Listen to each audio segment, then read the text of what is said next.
You're awesome. We just totally appreciate you taking the time to be here with us. Yeah, I think we do have some questions. Cool. Yes? Okay, I'll start. You were giving us a little bit of structure for the group and how it would be best for us to work together. How have you found other groups going out into the community in order to get attention? I mean, like you said, there's a lot of best practices, and that's definitely what we want to do here. But give us a few ideas of what you found to be successful in other cities, and that way we can model that and, of course, throw our own little twist in there. But, just something that would be an effective way to grow the group in a quick way, but not in an irresponsible way. Sure. Well, I'm going to address it in 2 points. One, which is actually more about what to do going forward, and then I'll directly answer the question about some ideas I have. We're actually working on developing more materials to help chapters get started and out. Some of those are already on the Social Media Club wiki, which you can find through socialmediaclub.org, or you can just go to socialmediaclub.pbwiki.com. And there is some material there and some ideas. We're setting up a couple of different programs as well, one of which is going to be a Sister Cities program, so that you can actually work with an existing chapter that's out there and learn from what they've done, and maybe even pick similar topics one month and explore it from different angles, so you can add your own local flavor and perspective to the conversation. And I think that really enriches our ability to find out what's really going on and what's important. The other thing is that we're going to be doing a weekly local leaders call. That may not be weekly. It might actually be like twice a month or something. But we're going to be doing a regular call where other local leaders can get on the phone and talk about what they're doing, so you can learn from one another. And we'll be just running that through freeconferencecall.com or something. So now more directly to the question of what should you be looking at and what can you do? Some of the things that have worked really well is just finding another organization like a Chamber of Commerce or something where it's interested in co-hosting an event.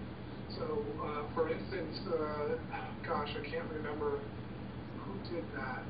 I think it was down in the Raleigh area, in the Triangle, where they actually went in and did an event with the Chamber, and they basically offered up a few of the people to do a social media 101 session, and they put on a panel together with the Chamber, and it was like Social Media Club presents a panel on learning how to use social media. So, I mean, there's something that you can do, and you can do that with any kind of a group organization, the PRSA, the EMA, whoever that might be. So the idea of co-promotion with other existing organizations, I think, is a really strong one.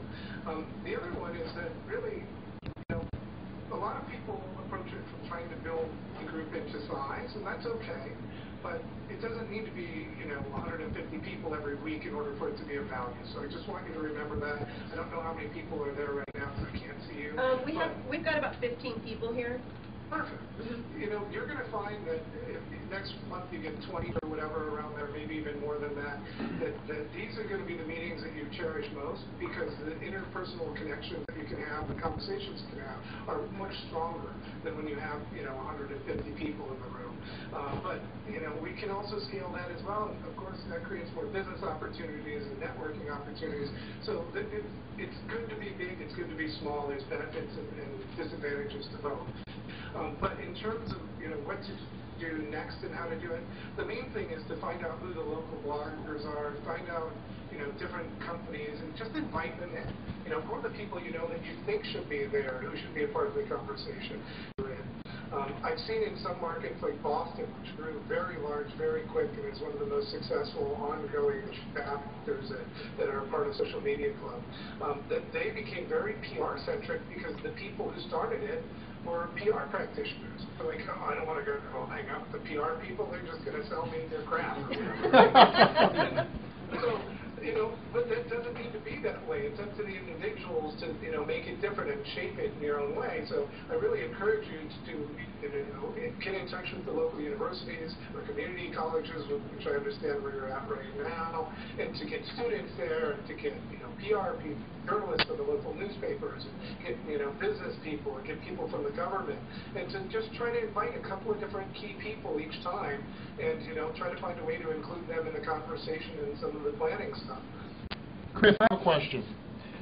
What has been your approach on trying to explain or boost interest to someone who does not, one, understand social media, or two, fears social media altogether?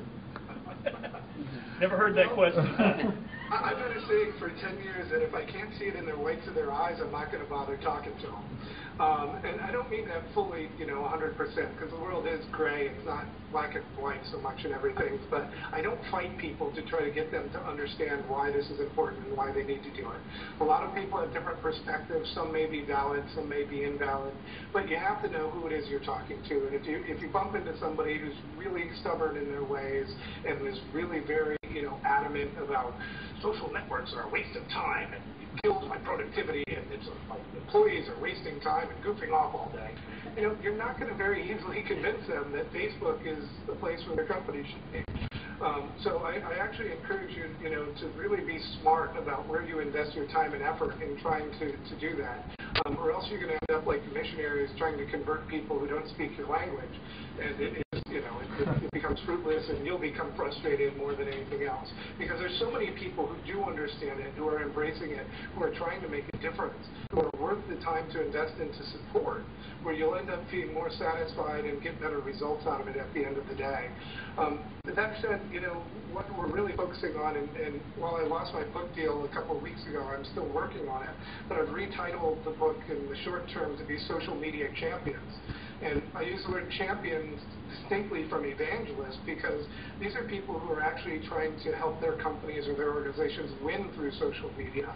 And they have the perspective where it's not that if I win, you lose, it's if I win, you can win. And so there's an attitudinal shift clearly that's here as a part of it. And when I find people along these lines who really have that mentality and are trying to create change and trying to figure out what to be doing with these tools, these are people I really seek out and try to help. And it's really in terms of actually helping them or convincing them, the people who don't know about it, the best way is to talk about the problems they have in communications. I mean, if you start coming at them with blogs and wikis and blogging and all this stuff, the language doesn't make sense to them. But if you can understand, what the problems are that they're facing and think about how to apply the technologies that we use to social interaction through our media, that's going to be a much better approach, and they'll be much more interested in actually looking at what it is you're talking about.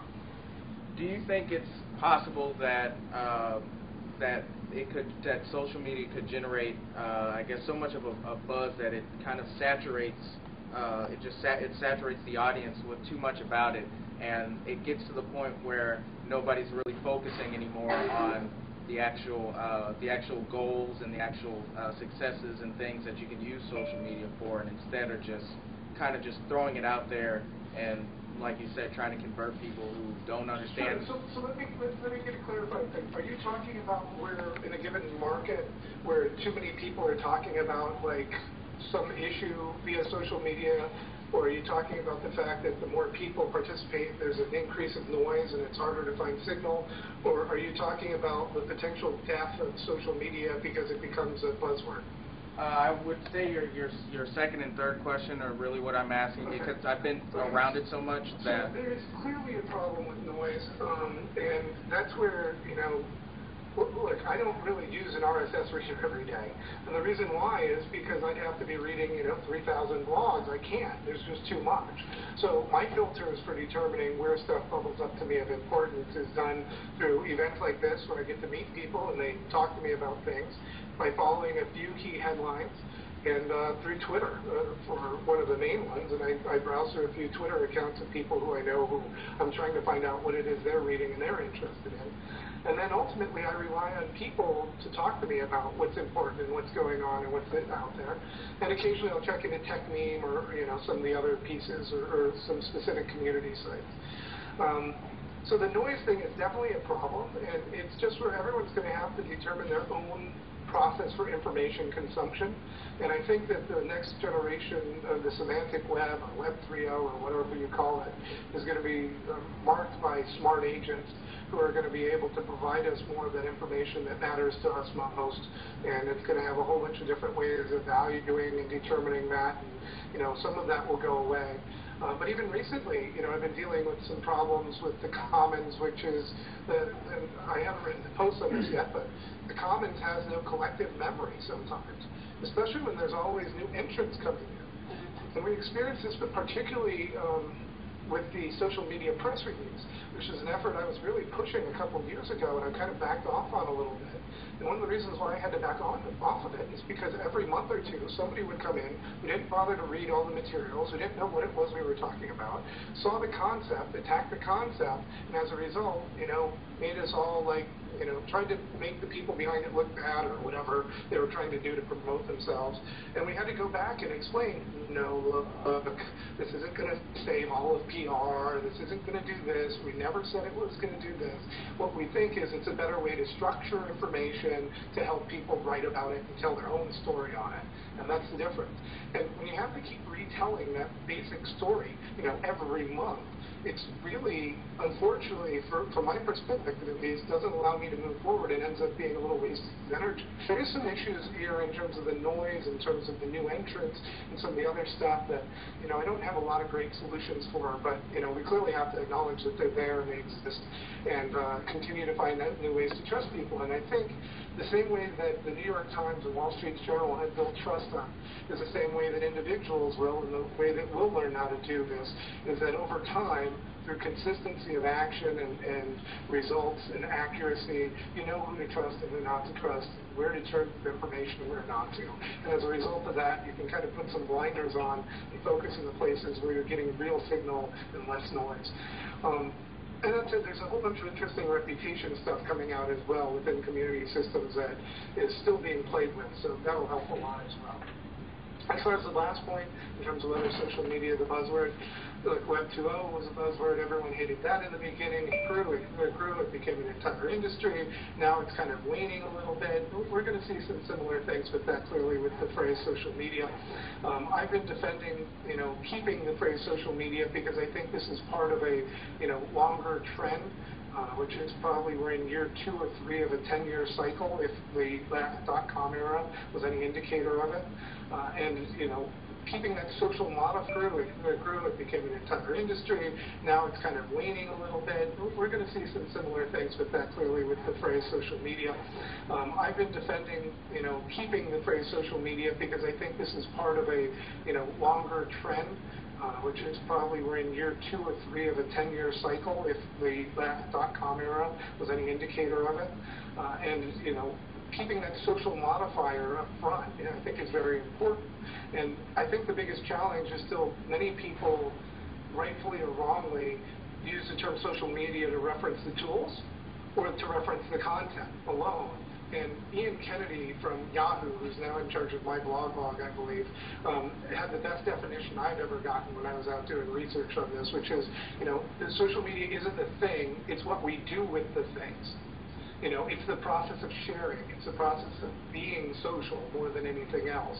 And that's why I argue for, well, many people would say, forget social media, it's misleading, it's this, it's that, it's the other thing. I really strongly argue for maintaining it for a while because we have to teach the new entrants and other people what's different. And what's different about it is this social interaction, as opposed to traditional broadcast media. And for that reason, it's a very important modifier to hang on to. Ultimately, it will fade, just like Web 2.0 and other stuff, but I think we have several years left of, where this is a very strong emphasis of it, and we'll just have to see how it plays out over time in terms of whether it becomes passé, or if it just fades, or if it morphs into something else. I really started studying again the work of D. Hock. D. Hock is like the guy who came up with the idea for Visa, and he has a book called The Birth of the Chaotic Age. And it's a fascinating book in trying to understand this chaotic element, which is between chaos and order. And I guess the point for bringing that up is actually that what we see is actually groups within organizations, more of the, I guess you would say, verticals instead of horizontals, so to speak. Or maybe it's the other way around, but whichever way you want to look at the grid. The point being, customer support, clearly. The ability to monitor what people are saying and when they're complaining, and instead of waiting for them to come to you, to be proactive, like Dell and Lenovo and some of these other people have been in IT, that applies just as much to Quaker Oats as it does to, Lenovo, really. So, I mean, you have to look at really, I think, more of the functions of what they are, more so than the industries in which they're applied. But what we do know, very simply, is that highly regulated industries are not good for social media. So pharmaceuticals are pretty tough, Also, the moral hazard industries like tobacco and alcohol and those. I mean, look, Jim Bean in Sioux Falls is doing some great stuff up there in terms of engaging and building social networks and their whole ambassador program.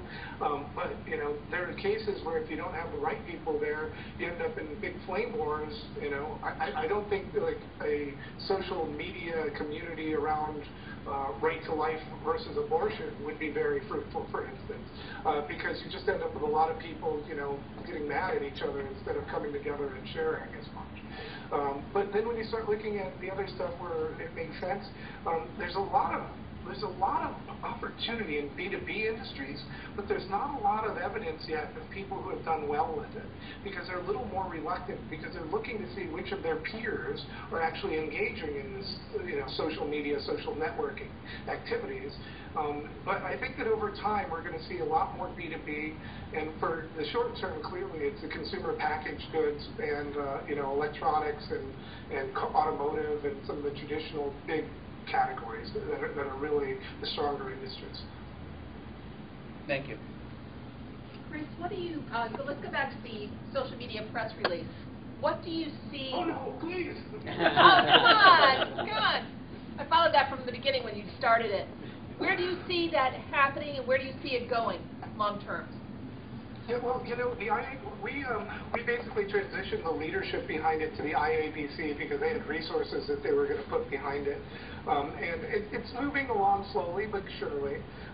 Shannon Whitley has done a great job. He actually built one of the first kind of social media press release service prototypes in prxbuilder.com. And he's taken the technical lead on helping to define the standard. And what I hope is going to happen is that all the major wire services who are involved in the effort now are going to actually agree to adopt the XHTML and the format that we picked to define the different elements of the social media press release. And what that'll lead to, and it's a longer term project than I had really hoped, but when you're moving a 100-year-old industry, it doesn't move overnight. So I see, lots of other great search engines and services and notifications. I mean, some of the people we talk to who do some really interesting things around financial monitoring are actually looking for ways to get, information about publicly traded companies as soon as it crosses the wire, literally in that split second when it crosses the wire, to decide on which way they should trade, buy or sell certain stocks. So there's going to be a lot of interesting things happening when this information becomes widely available in that kind of structured format, where they're going to be able to take that information and make it more actionable. And that'll apply to, everyday investors as much as it will to large institutions. On the other side of it, we got to come back to the original purpose. And in talking to Tom Feremsky about this, when he got me interested in it, it was a very simple story. He kept telling about how many news articles as an independent blogger, citizen journalist, he wanted to get out in order to develop a real following and traffic and to make a living doing what he loved doing. And the challenge was that he ended up spending a lot of his time deconstructing press releases to grab out those little pieces of value nuggets and then add his own, take on it and his own flavor. So a part of the original idea was let's make it, structured into little atoms or chunks of data and information so that people can rearrange it and then make it, into their own story so they can provide their own take on it.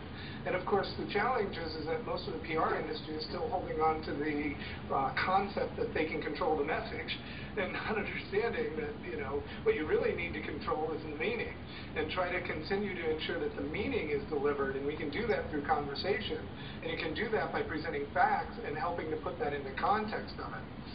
So in the long term, I see the wire services adopting these standards. I see a lot of new competitors coming up and trying to do new similar things. And hopefully in the end, just the ability for people who care about a given industry, a market, or a company to be able to easily follow the stuff that's relevant to them. Thank you. Chris, this is Jennifer. One more question from me. those of us, you're an early adopter. I've been involved in this stuff since 2005. I know there's a few of us here who have been involved for quite a while. And then, of course, there's folks that are just getting involved. As someone who's been involved for a while, what do you consider, and probably really, since you're in the San Francisco area, I mean, you've obviously got way more experience in this. We're getting a lot of folks approaching us in reference to business, in reference to community, and wanting us to integrate them into this. And that's one of the reasons I wanted to bring a social media club to San Antonio, is because I felt like there needed to be a proper way to do it. However, there are folks that want to, hire us individually. Is there a best practice for that, or is it every man for himself, or just, do unto others the golden rule, just out of curiosity? Yeah, charge with the marketing I just left my agency last week, so that's kind of a tough answer. So, I think that everyone really has to come to grips with what they're good at and what they're not good at, and how you want to spend your time. It's so funny, with so many people I've interviewed and so many people I've met over the past, 15 years, since I first got into this stuff, the one question I always ask is, how do you want to spend your day? And really, most people can't answer that question. Because they haven't spent enough time talking about it or thinking about it and deciding what it is that you like. And what we have now is an incredible opportunity to invest our time in doing the things we like and love, and to not sit in some place where you're not as happy or as fulfilled as you can be, because we have opportunities to move on and do other things, whether that's working for another company or going out and working on our own or forming new companies. So I think that, all those opportunities are there to you in terms of, how do you as a community respond to it. I think that it's going to be about your personality types. I mean, the most important thing is spending time working with people you like and that you can get along with. And there's a lot of people I like who I have trouble working with. And this is just the reality, every day. And it's a matter, you can look at Myers-Briggs or any of these other things that kind of give you some leading indicators. It doesn't matter which one you look at. What you need is real experience. So what I recommend to people who are looking at forming an agency or doing something like that in a collaborative sort of environment is to actually, find a project or two to work on together and see how you work together and who does what, and, do they have a little annoying, question that they keep asking that ticks you off, or what is it that excites you about working together, or how do you share ideas, or how do you deal with conflict resolution when you're basically both very strong-headed people and trying to pick an idea for the best one you want to recommend to a client. So there's a lot of different things. We really, really appreciate you taking the time, even going through our technical difficulties, and being here for us. One last question for you: would you mind if we posed for a picture with you? Please do. Okay. I can't wait to see it. Yeah, it's going to go up. So let's everybody come over here by Chris, and maybe we want to be on this side. Yeah, there we go. Yeah. This is not New York. This is Texas. I remember that. Yeah, yeah. But you got a New Yorker in the room. Yeah, we're not all New York.